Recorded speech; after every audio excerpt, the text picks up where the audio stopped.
Chapter 38 professor फिर से अपनी कुर्सी पर। अनुपस्थित फ्रांसीसी विद्वानों के लिए लिखे गए मेरे चाचा के इस कथन को समझने के लिए जीवाश्म विज्ञान के दृष्टिकोण से अत्यधिक महत्व की एक घटना का उल्लेख करना आवश्यक होगा, जो हमारे प्रस्थान से कुछ समय पहले घटित हुई थी। 28 मार्च 1863 को सौम्य विभाग में एब्बेविले के पास मोलन-क्विग्नन की पत्थर की खदानों में एम. बाउचर डी परथेस के निर्देशन में काम कर रहे कुछ उत्खननकर्ताओं को सतह से 14 फीट नीचे एक मानव जबड़े की हड्डी मिली। यह इस तरह का पहला जीवाश्म था जिसे कभी प्रकाश में लाया गया था। कुछ ही दूरी पर पत्थर की कुल्हाड़ियां और चकमक पत्थर के तीर के सिरे मिले जो समय बीतने के कारण जंग की एक समान परत से रंगे और ढके हुए थे। इस खोज की चर्चा बहुत जोरों पर थी, सिर्फ फ्रांस में ही नहीं बल्कि इंग्लैंड और जर्मनी में भी। फ्रेंच इंस्टीट्यूट के कई विद्वानों ने, जिनमें एम. मिल्ने एडवर्ड्स और डी क्वाट्राफेज भी शामिल थे, इस खोज के महत्व को तुरंत समझा, इस हड्डी की वास्तविकता को प्रमाणित किया और अंग्रेजों द्वारा इसे जबड़े की हड्डी का परीक्षण कहे जाने वाले मामले में सबसे प्रबल प्रतिवादी बन गए। यूनाइटेड किंगडम के भूगर्भ शास्त्रियों के लिए, जो इस तथ्य की निश्चितता में विश्वास करते थे, श्रीमान फाल्कनर, बुस्क, कारपेंटर और अन्य वैज्ञानिक जर्मन जल्द ही इसमें शामिल हो गए, और उनमें से सबसे आगे, सबसे उग्र और सबसे उत्साही मेरे चाचा लिडेनब्रोक थे। इसलिए चतुर्थक काल के जीवाश्म मानव अवशेष की वास्तविकता निर्विवाद रूप से सिद्ध और स्वीकार की गई। ये सच है कि इस सिद्धांत को एम. एली डे ब्यूमोंट के रूप में सबसे जिद्दी विरोधी का सामना करना पड़ा। इस उच्च अधिकारी ने कहा कि मोलन-क्विग्नन की मिट्टी बिल्कुल भी जलमग्न नहीं थी, बल्कि यह बहुत हाल ही में बनी थी, और कुवियर के साथ इस बात पर सहमत होते हुए उन्होंने ये स्वीकार करने से इनकार कर दिया कि मानव प्रजाति चतुर्थक काल के जानवरों के समकालीन हो सकती है। मेरे चाचा लिडेनब्रोक ने भूवैज्ञानिकों के महान समूह के साथ मिलकर अपना पक्ष रखा, विवाद किया और तर्क दिया, जब तक कि एम. एली डे ब्यूमोंट अपने विचार में लगभग अकेले नहीं रह गए। हम इन सभी विवरणों को जानते थे, लेकिन हमें यह नहीं पता था कि हमारे जाने के बाद से यह सवाल आगे की अवस्थाओं तक पहुंच गया था। फ्रांस, स्विट्जरलैंड और बेल्जियम में कुछ गुफाओं की ढीली भूरी मिट्टी में अन्य समान ऊपरी जबड़े पाए गए, हालांकि वे विभिन्न प्रकार और विभिन्न राष्ट्रों के थे। साथ ही हथियार, औजार, मिट्टी के बर्तन, बच्चों और वयस्कों की हड्डियां भी मिलीं। इसलिए चतुर्थक काल में मनुष्य का अस्तित्व दिन प्रतिदिन अधिक निश्चित होता गया। और यह सब नहीं था। प्लियोसीन संरचना में अवशेषों की ताज़ा खोजों ने अन्य भूवैज्ञानिकों को मानव प्रजाति को और भी अधिक प्राचीन काल में वापस संदर्भित करने के लिए प्रोत्साहित किया था। ये सच है कि ये अवशेष मानव हड्डियां नहीं थीं, बल्कि उनकी हस्तकला के निशान वाली वस्तुएं थीं, जैसे कि जानवरों की जीवाश्म पैर की हड्डियां, जो स्पष्ट रूप से मनुष्य के हाथ से गढ़ी और उकेरी गई थीं।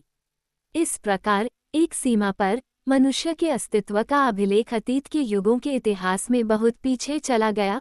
वह मेस्टोडॉन का पूर्ववर्ती था, वह दक्षिणी हाथी का समकालीन था, वह 1 लाख वर्ष पूर्व रहता था, जब भूवैज्ञानिकों के अनुसार प्लियोसीन युग का निर्माण प्रगति पर था।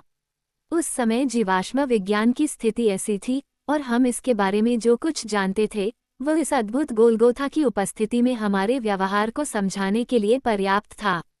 अब कोई भी मेरे चाचा के उन्मत्त उत्साह को समझ सकता है, जब 20 गज आगे जाकर उन्होंने खुद को एक आदिम मनुष्य के सामने पाया।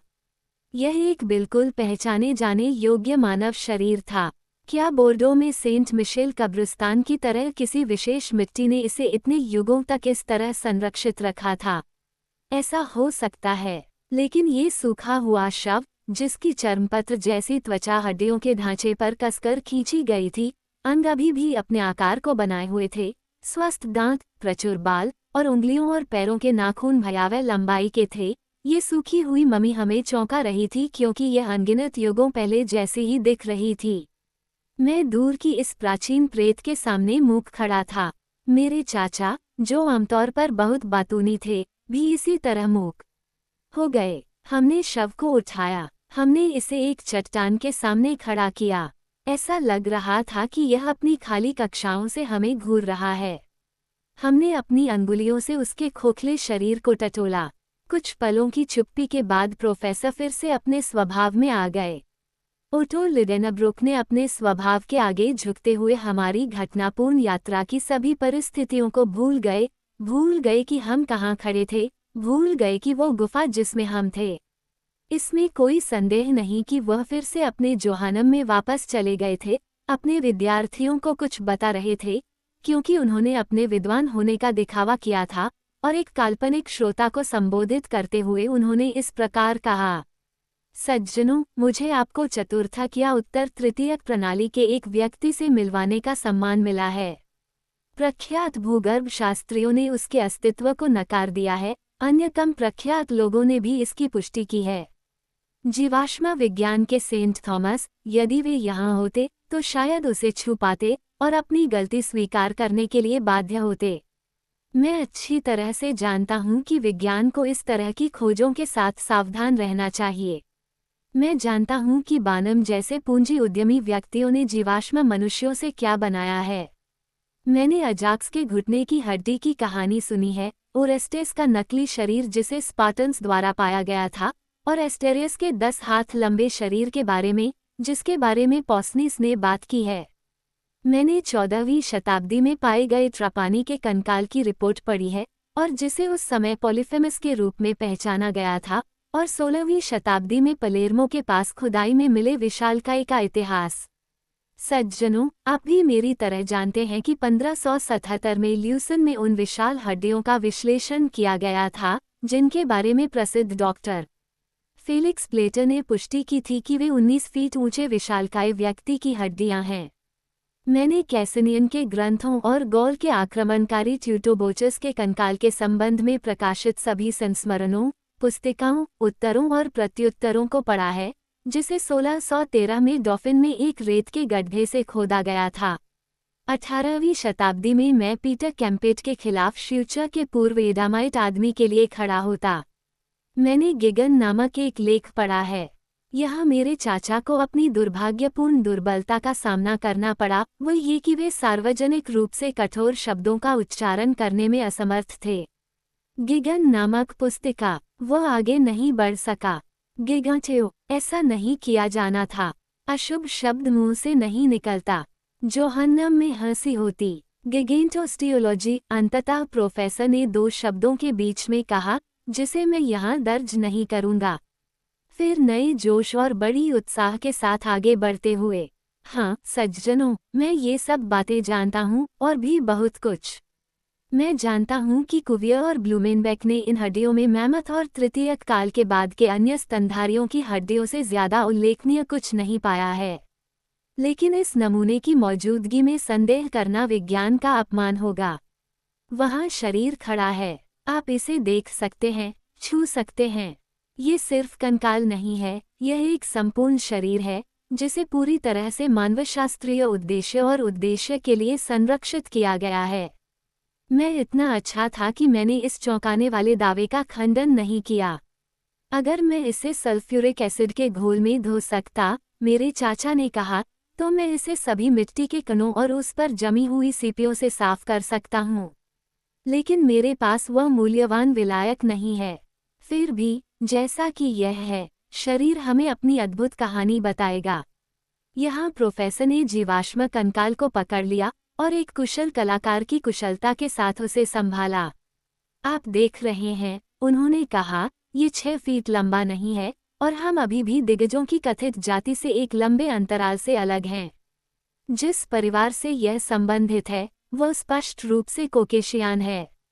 ये श्वेत जाति है, हमारी अपनी। इस जीवाश्म की खोपड़ी एक नियमित अंडाकार या बल्कि अंडाकार है। इसमें कोई प्रमुख गाल की हड्डियां, कोई उभरे हुए जबड़े नहीं दिखते। यह उस प्रोग्नाथिम की कोई उपस्थिति प्रस्तुत नहीं करता है जो चेहरे के कोण को कम करता है। 15 उस कोण को मापें। ये लगभग 90 डिग्री है। लेकिन मैं अपने निष्कर्षों में और आगे जाऊंगा, और मैं पुष्टि करूंगा कि मानव परिवार का ये नमूना जैफेटिक जाति का है, जो तब से इंडीज से अटलांटिक तक फैल गया है। मुस्कुराए नहीं, सज्जनों। कोई भी मुस्कुरा नहीं रहा था, लेकिन विद्वान प्रोफेसर को अक्सर उनकी विद्वान विलक्षणताओं के कारण उत्पन्न होने वाली व्यापक मुस्कुराहट से परेशानी हो रही थी।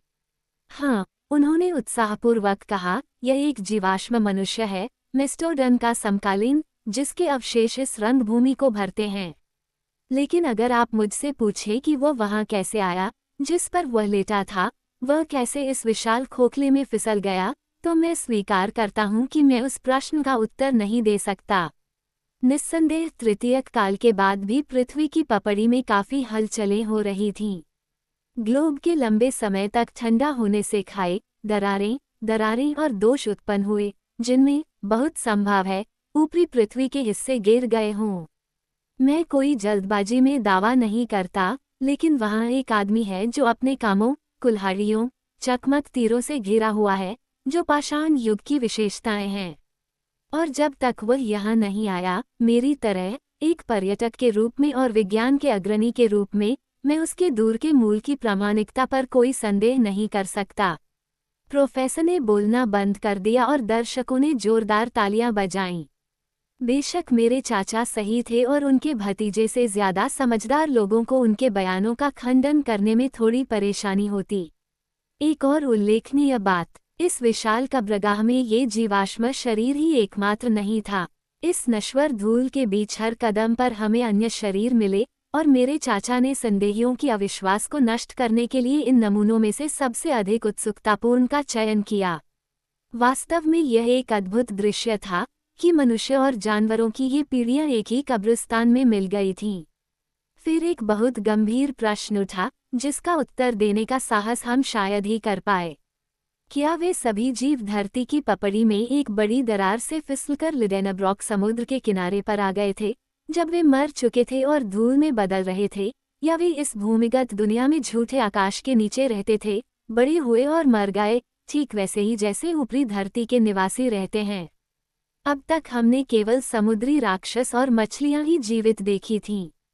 क्या कोई जीवित मनुष्य, रसातल का कोई निवासी, इस रेगिस्तानी तट पर अभी भी भटक नहीं सकता?